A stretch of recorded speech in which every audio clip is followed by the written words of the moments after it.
Trev here again from We Need to Talk About Movies podcast, and I'm back for another episode of films I own that I haven't watched yet. So I've got my selection of titles. What's it going to be? Exciting. Got one. A Fistful of Dollars. Clint Eastwood. Directed by Sergio Leone, the first of the spaghetti westerns. Fistful of Dollars became an instant cult hit. It also launched the film careers of Italian writer-director Sergio Leone, a little-known American television actor called Clint Eastwood. As the lean, cold-eyed, cobra-quick gunfighter, Clint became the first of the anti-heroes. Fistful of Dollars is the western taken to the extreme, with unremitting violence, gritty realism and tongue-in-cheek humour. Leone's direction is taut and stylish, and the visuals are striking. All are accented by renowned film composer Ennio Morricone's quirky, haunting score. Okay, I'm going to stick this on, and then I'll let you know what I think. Cheers. Okay, so I've just watched Fistful of Dollars. Westerns not being a genre that I've ever really got into. So, yeah, I didn't know how I would enjoy it, but I did really enjoy the film. It was quite a raw film, but it's quite short. It took a little while to get into, the dubbing was a bit off-putting, because obviously it's filmed over in Europe. It's the spaghetti westerns. I think Clint Eastwood, is the only American in it.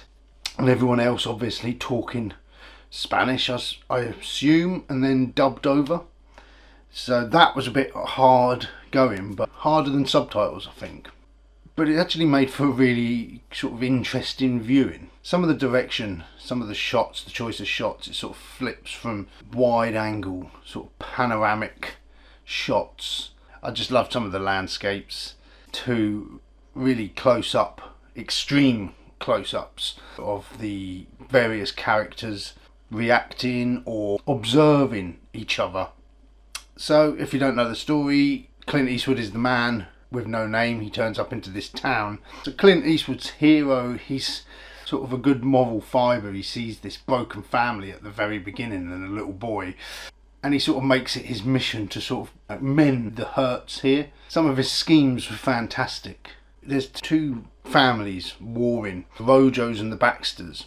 Clint Eastwood turns up, I think, on the payroll of the Rojos, who are the villains of the story, and he kills some of the Baxters, and then he plays the two families against each other. I found it hard to think, are they both bad, or is it just the Rojos that are bad? Because through his own actions, he sort of fans the flames of this rivalry, and one family sort of completely destroys the other, and he ends up sort of the hero wiping out the bad guys, but at the same time he's set them up as well. I couldn't get my head around that, but maybe it's the Wild West. We don't need right and wrong. It isn't as plain cut as that. But Clint Eastwood was fantastic in it, really good. He never let on his plans, but you could always tell he had something up his sleeve. I quite enjoyed the relationship between him and the saloon owner, and there was humour throughout the film. There's quite a lot of humour in it. It's always touted as being one of those violent westerns. I haven't seen enough westerns to know what westerns were like before this. I think any western that I have seen has been sort of after this was made anyway, and probably a lot more violent in this day and age than they was back then anyway. I haven't seen any of the John Wayne westerns or the James Stewart westerns, so I can only take it as said that these are the more violent ones. It had a real sort of authentic feel to it, and I suppose having, I guess, Spanish and Italians playing the roles of the Mexicans. I take it they're supposed to be Mexicans. It felt more authentic than when I've seen clips of some westerns where it's Americans blacked up to play Indians, which is quite awful. This had a lot more authentic feel, so you can see why they made such a big impression.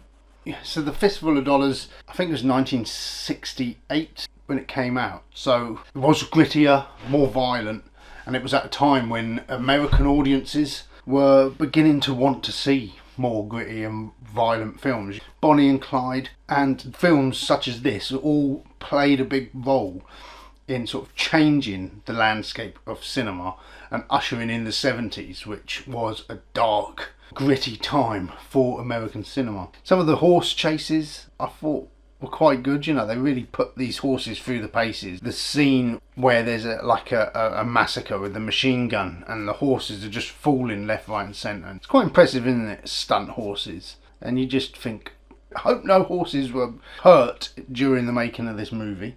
The theme tune as well. I've known it all my life, but I never really knew where it had come from. So as soon as it started, it's like, oh yeah, I know this. And you've seen bits of this film parodied in so much.